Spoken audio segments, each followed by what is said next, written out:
So another very good shout with the Galio, and offers you that bit of extra damage, because if you're only running Senna Galio, I think you might want to just grab a support here or a jungle pick. They're going to go for the Ambessa instead.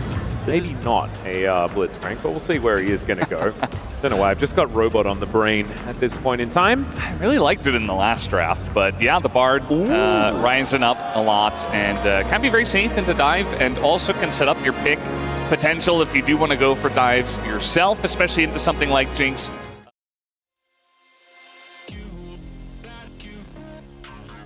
As far as the LCK history is concerned. Wait a minute. And Tarzan, as Shanks could be in trouble. The exhaust comes down, and you know what he does? The walk quickly strategy, utilizing that phase rush to good position. As Kiin does get his fangs into Shanks here.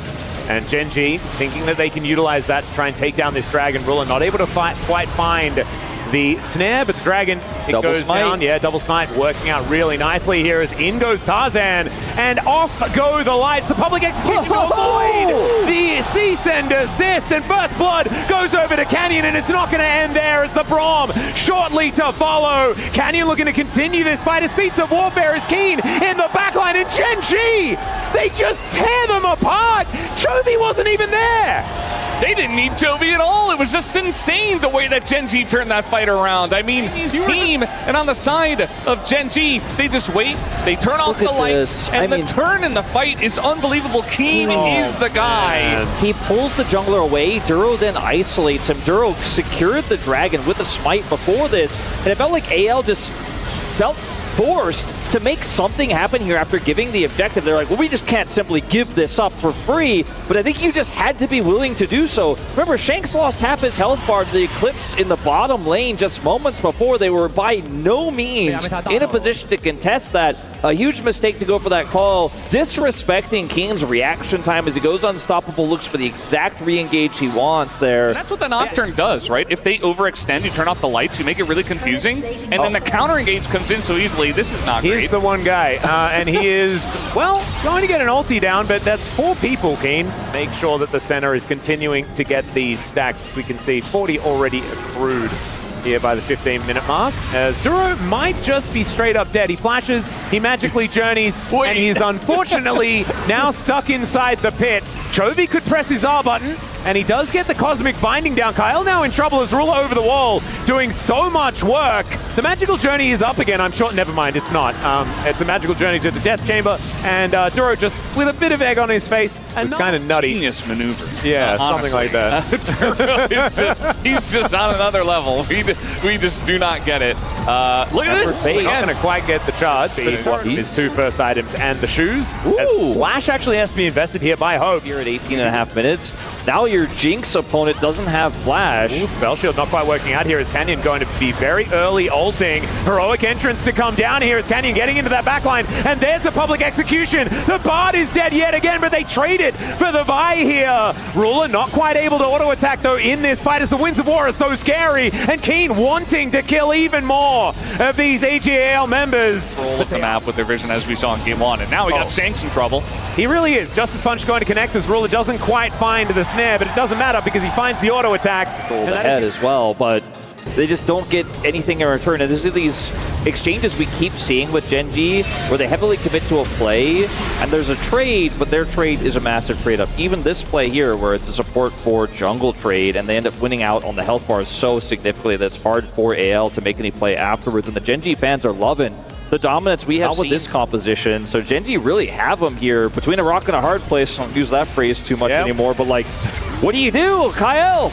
Well, you get taunted just a little bit here. He throws out the ulti. The door has worn off, but it did its job. And so Kyle is going to be alive, but maybe the Otacon is not, as Chovy just being a bodyguard here alongside Duro. Feels like Tarzan finding the brush, and yeah, I don't, like, Chovy's so incredibly tanky.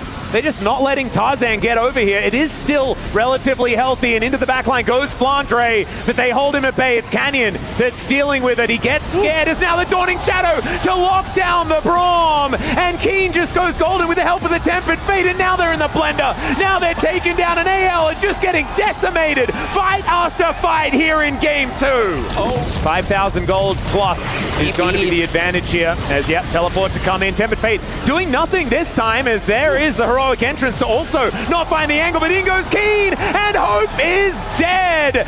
Flandre now just getting destroyed, finds a nice double knockup, but Kiin is just running amok. They are way too distracted in that backline, and even though a whole bunch of buttons go missing, it does not matter. Gen G is still just going to wander over to a Baron.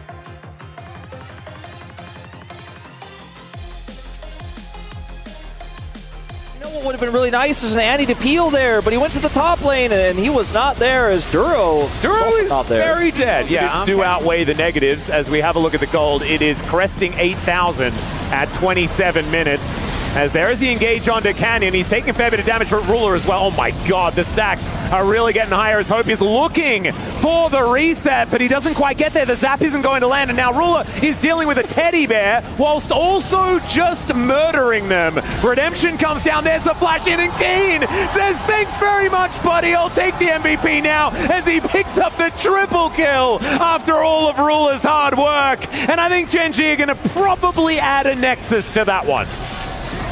Well, I think that's enough response. Ruler is 1v4ing plus Tibbers, not caring, kiting it out, waiting for Kiin to find that ult angle. He has flash as well. And so close to an excited Jinx for so many of those moments, but it just wasn't meant to be. And Gen G, their most dominant series of the tournament so far, maybe the last one, the one where they lift the trophy, now up 2-0. Yeah, this is the best that they've looked all tournament long. And Gen G, one Nexus turn and a Nexus away from winning this, as there is the route onto Tarzan. Ruler is going to be able to take that one. Tempered Fate just to single out Shanks, as we have Senior Bear Tibbers, but unfortunately it hasn't done enough, as it's a triple for Ruler this time. The Quadra comes in, and he'll be able to take down the Nexus after one-upping Kiin, at least after the last little skirmish. Gen G poised to pick up the title here at match point.